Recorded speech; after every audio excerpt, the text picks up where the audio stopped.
ओम नमः शिवाय। आम आज आसुँच राउरकेला वेदव्यास। यही सीढ़ीटी जाइछि जेउठी महर्षि वेदव्यास महाभारत रचना करथिले। पौराणिक कथा अनुसार महर्षि वेदव्यास महाभारत रचना करथिले, किंतु एहाकू प्रभु गजानन गणेश एहाकू लिखिथिले एवं प्रभु गणेश महर्षि वेदव्यासଙ୍କ आगरे एक शर्त रखिथिले, जहाँकि महाभारत को संपूर्ण भावरे कहिबापई अनवरत कहिबापई तांको आगरे कहिथिले। जदिबा कहिबा बंद कर दियंती सेइठू प्रभु गणेश लेखा भी मध्य बंद करी देबे। देखंतु एई स्थानटी हैला जेउठिकी प्रभु गणेश ई स्थान रे लिखिथिले। आउ महर्षि वेदव्यास एठी महाभारत को संपूर्ण भाव में कही आउ देखि पारथिबे एठी।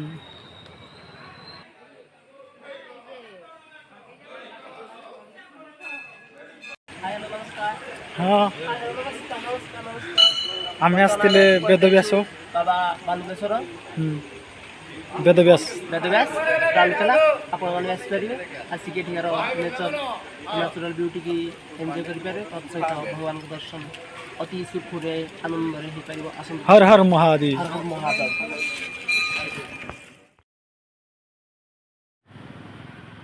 एठारे दुईटी शैवपीठ रही। प्रभु बालुकेश्वर आउ प्रभु चंद्रशेखर।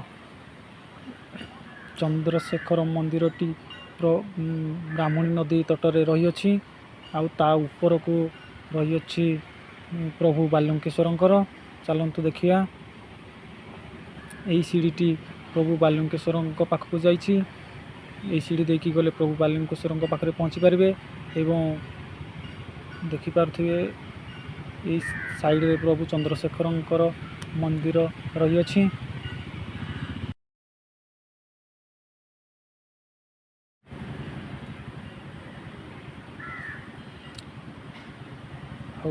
एपट साइड रे देवादेवी मंदिर अच्छी। जी शिव शंभु हर हर महादेव। देखिपे यही स्थानटी यही पटे मध्य बाहर को आपण जाइपारे। या श्रावण मासरे एठी बहुत लोक भिड़ जमे, बहुत भक्त एठी आसंती। आपण माने देखि पारथिबे मझिरे गुटे नदी मझिरे गुटे जंगल देखा जाउची। एपटे हेले शंख एपटे हेले कोइली। ये शंख कोइलीर मिश्रण होइची। एई मिश्रण रे ब्राह्मणी नदी सृष्टि। एइठू ब्राह्मणी नदी आरंभ। आपण माने देखि पारथिबे एठी कामुड़ी भक्त माने पानी उठौचंती उठुचंती। जय शिव शंभु हर हर महादेव। बोल बम जटिया बाबा पार करेगा। और हाई टे कर दियो। देखंतु पत्थर रे केमती साइज रे केमती आको लगा आइची।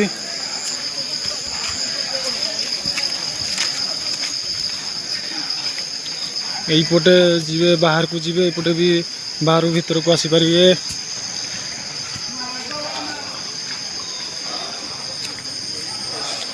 आउपटे अच्छी माँ सरस्वती कुंड, जहाँ कि सरस्वती कुंड बोली कहते। मुंड मोर बाड़े ही गला यही खुंबरे लाइट खुंबरे।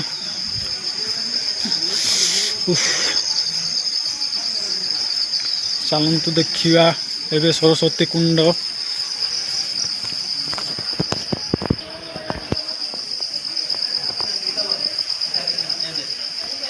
ये सब आम पिला बोलबम पिला। ये आमर ये हेले माँ देखि पारुथिबे।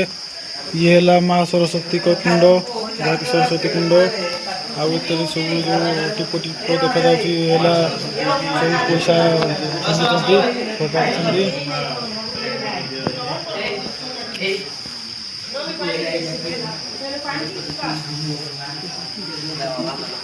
यहीपटे भी आसपा रास्ता अच्छी।